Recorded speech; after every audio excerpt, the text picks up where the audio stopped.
عمل کیا، گھر بیٹھ کر کیا، یقین کے ساتھ کیا، اور جب وہ یہ عمل کر رہا تھا تو وہ اپنی آپ بیتی سنا رہا ہے کہ میرے آنسو میرے رخسار پر سے ٹپک رہے تھے اور میرے آنسوؤں کو میں صبر سے تھمنے کی کوشش کرتا تھا لیکن وہ نہیں تھمتے، اور پھر اللہ نے دکھا دیا کہ وہ کیسے کمی کو کثرت میں بدلتا ہے، آنکھوں کے آنسوؤں کو مسکراہٹوں میں بدلتا ہے، اور ٹوٹے ہوئے دلوں کو کیسے وہ جوڑتا ہے، ٹوٹے ہوئے گھروں کو پھر سے کیسے وہ آباد کرتا ہے۔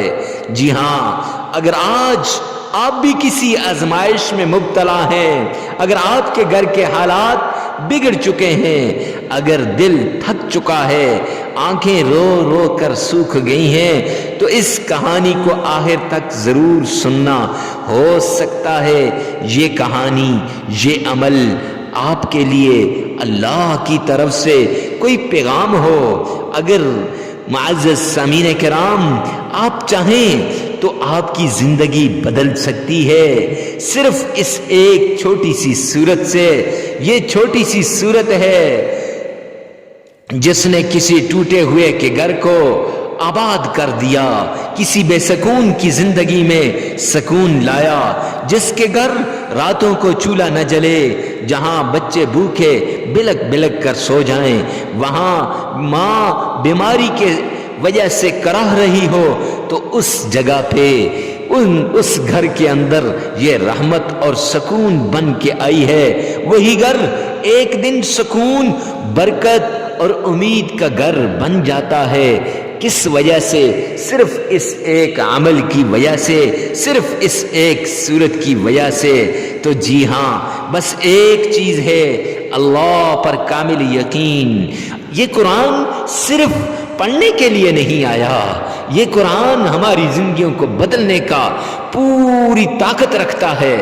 اور میرے بھائی، صرف فرق اتنا ہے کہ اگر آج ہم اس پر کامل بھروسہ اور یقین کر لیں تو انشاءاللہ یہ قرآن ہماری زندگیوں کو بدل دے گا۔ تو آئیے چلتے ہیں اس پیارے بھائی کی کہانی کی طرف، اس عمل کی طرف جس سے زندگیاں بدلتی ہیں، جس سے حالات بدلتے ہیں، جس سے ہماری زندگی بدل جائے گی۔ تو وہ صورت کون سی ہے، اس کے ساتھ اللہ کے کون سے نام کو ملانا ہے، اور اس کے ساتھ ہم نے کون سے آیت کو ایڈ کرنا ہے اور کتنی بار اس کو پڑھنا ہے جس سے ہماری حالات بدلیں۔ آئیے چلتے ہیں اس پیارے عمل کی طرف۔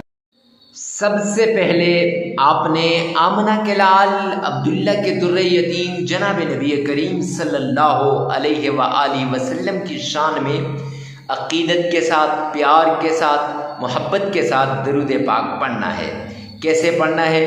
آئیے میں آپ کو بتا دیتا ہوں، کتنی بار پڑھنا ہے وہ بھی آپ کو بتا دیتا ہوں، اور کون سا درود پاک پڑھنا ہے وہ بھی بتا دیتا ہوں۔ لیکن اس سے پہلے ایک بات یاد رکھیے گا کہ آپ نے بڑی عقیدت کے ساتھ اس طریقے سے اہتمام کرنا ہے گویا روضہ رسول کی جالیوں کو آپ تھام کے کھڑے ہیں، گویا حبیب کبریا آمنہ کے لال عبداللہ کے در یتیم کے آپ روضے کے پاس کھڑے ہیں، اور آپ اپنے آقا کے سامنے درود پاک کا نذرانہ پیش کر رہے ہیں۔ حالانکہ سرور کونین تاجدار مدینہ کا فرمان عالی شان ہے کہ دنیا کے کسی کونے پر بھی درود پاک پڑھا جائے گا، وہ کوئی بھی کونا ہو، اور وہ درود پاک مجھ تک پہنچایا جاتا ہے۔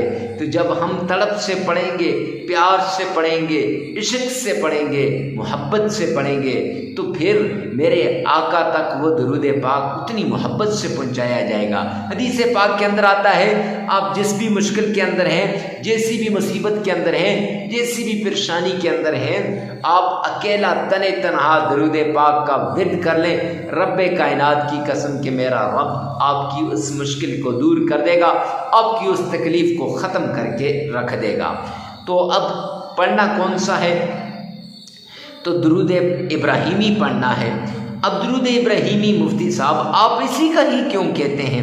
میرے بھائی، نماز کے اندر درود ابراہیمی پڑھا جاتا ہے کہ نہیں؟ اور جو درود پاک نماز کے اندر ہے وہ سب سے افضل درود پاک ہے کہ آقا نے اپنی آنکھوں کی ٹھنڈک نماز کو قرار دیا اور نماز میں یہ اس درود پاک کو رکھا ہے۔ دن میں کئی بار آپ اس درود پاک کو پڑھتے ہیں، نمبر 1۔ نمبر 2، درود ابراہیمی میں اکثر لوگوں کا تلفظ صحیح ہوتا ہے بنسبت باقی درود پاک سے، اور درود ابراہیمی پڑھنا ہے۔ اب کتنی بار پڑھنا ہے؟ 3 بار پڑھنا ہے۔ جامع ترمذی جلد 2 کی روایت ہے کہ سرور کونین تاجدار مدینہ جناب نبی کریم صلی اللہ علیہ وآلہ وسلم نے فرمایا کہ جو شخص 3 مرتبہ مجھ پر درود پاک کا نذرانہ پیش کرتا ہے، درود پاک کا عقیدت سے پیش کرتا ہے، گلدستہ بھیجتا ہے، اللہ کریم کی ذمہ داری میں آ جاتا ہے۔ تو جب بندہ اللہ کی ذمہ داری میں آ جائے تو پھر اس کی مشکلات ختم ہو جاتی ہیں، تکلیفیں ختم ہو جاتی ہیں، مصیبتیں دور ہو جاتی ہیں۔ دنیا کا کوئی چھوٹا سا MLA وغیرہ آپ کو کہہ دے تو آپ کتنے خوش ہوں گے۔ تو اس لیے میرے پیارے بھائی، میرے پیارے پیغمبر کا فرمان عالی شان ہے کہ اللہ رب العزت کی ذمہ داری میں آ جائے گا۔ تو اللہ کی ذمہ داری کتنی بڑی ذمہ داری ہوگی، نمبر 1۔ نمبر 2 یہ ہے کہ آپ نے 3 بار درود پاک کو پڑھنا ہے۔ اور کیسے پڑھنا ہے؟ آئیے میرے ساتھ مل کر ایک بار بآواز بلند سرور کونین کی شان میں درود پاک کا نذرانہ پیش کیجیے گا۔ اللہم صلی علی محمد وعلی آل محمد کما صلیت علی ابراہیم وعلی آل ابراہیم انک حمید مجید۔ اللہم بارک علی محمد وعلی آل محمد کما بارکت علی ابراہیم وعلی آل ابراہیم انک حمید مجید۔ پیار سے، عقیدت سے پیارے پیغمبر پر 3 مرتبہ یہ درود پاک آپ نے پڑھنا ہے۔ اگر آپ کا تلفظ صحیح نہیں ہے تو پریشان ہونے کی ضرورت نہیں ہے۔ آپ نے اسی ویڈیو میں سے 3 مرتبہ پیچھے کر کے آپ نے یہی درود پاک سن لینا ہے، اور پھر اپنی زبان سے 1 مرتبہ ادا کر لینا ہے۔ ہو گیا، درود پاک کو 3 مرتبہ پڑھ لیا۔ اب درود پاک کو پڑھنے کے بعد اللہ کریم کا پیارا نام ہے یا عزیز، یا عزیز۔ بایاں ہاتھ ہے، مٹھی بند کر کے آپ نے یا عزیزوں کو 1001 بار پڑھنا ہے، ایسے پھونک مار دینی ہے۔ جس حاجت، جس ضرورت، جس مقصد کے لیے آپ پڑھ رہے ہیں اس کو ایسے مٹھی میں، اور پھر پڑھنے کے بعد مولا کریم اس میں کشادگی عطا فرما۔ یہ کاروبار، دولت، رزق، جاب، جو رشتے کی بندش، تو ہر طرح کی اور ٹینشن سے دور اور بیماریوں سے نجات ایسے آپ نے پھونک مار دینی ہے۔ تو 1001 بار اللہ کریم کا پیارا نام یا عزیزو آپ نے پڑھنا ہے۔ خیر، 3 مرتبہ آمنہ کے لال پر درود پاک پڑھنے کے بعد آپ نے یا عزیزوں کو 1 بار پڑھ لیا، 1001 بار پڑھ لیا۔ اب اس کے بعد آپ نے چھوٹی سی آیت ہے سلام علی نوح فی العالمین، یہ آیت آپ نے صرف 33 بار پڑھ لینی ہے۔ ہاتھ کی انگلیوں پر ایسے، ہاتھ کی انگلیوں پر 33 بار آپ نے پڑھ لینی ہے۔ یاد رکھیں یہ دایاں ہاتھ ہے، یہ بایاں ہے، دائیں ہاتھ سے شروع کرنی ہے اور بائیں ہاتھ پر ختم کرنی ہے۔ یہ 15 اور 15 30 یہ آپ نے یہاں یہ ایسے ایسے کر کے پڑھنی ہے۔ اب 33 بار اس کو پڑھنے کے بعد آپ نے قرآن پاک کی یہ پیاری سورت، جسے سورۃ الکوثر کہتے ہیں، اس صورت کا ورد کرنا ہے۔ اور سورۃ الکوثر کیسے پڑھنی ہے آئیے ایک بار سنیے گا۔ اعوذ باللہ من الشیطان الرجیم، بسم اللہ الرحمن الرحیم، انا اعطیناک الکوثر فصل لربک وانحر ان شانئک هو الابتر۔ صدقت یا رب العالمین۔ صرف 11 بار پڑھ لینی ہے یہ سورت، پیاری سورت 11 بار پڑھنے کے بعد 3 مرتبہ درود پاک پڑھیں، عمل مکمل ہو جائے گا۔ پھر سن لیجئے گا، 3 بار درود پاک پڑھیں، 1001 بار یا عزیزوں کو بند مٹھی پہ پڑھ کے پھونک مار دیں، پھر سلام علی نوح فی العالمین اس کو انگلیوں پر 33 مرتبہ پڑھ لیں، اور پھر 11 مرتبہ آپ نے جو ہے سورۃ الکوثر کو پڑھنا ہے، پھر 3 مرتبہ درود پاک پڑھیں، عمل مکمل ہو جائے گا۔ اگر سلام علی نوح فی العالمین یہ نہیں آتی تو خیر اس کو اسکپ بھی کر سکتے ہیں، یہ عمل 3 دن 5 دن اور 7 دن آپ کر سکتے ہیں، اس سے زیادہ نہیں کریں۔ اور ویڈیو کو ثواب کی نیت سے صدقہ جاریہ سمجھ کر شیئر کرنا مت بھولیے گا۔ انشاءاللہ اس وظیفے کے بعد کسی اور وظیفے کی ضرورت نہیں ہوگی۔ اللہ میرا اور آپ کا حامی و ناصر ہو۔ والسلام۔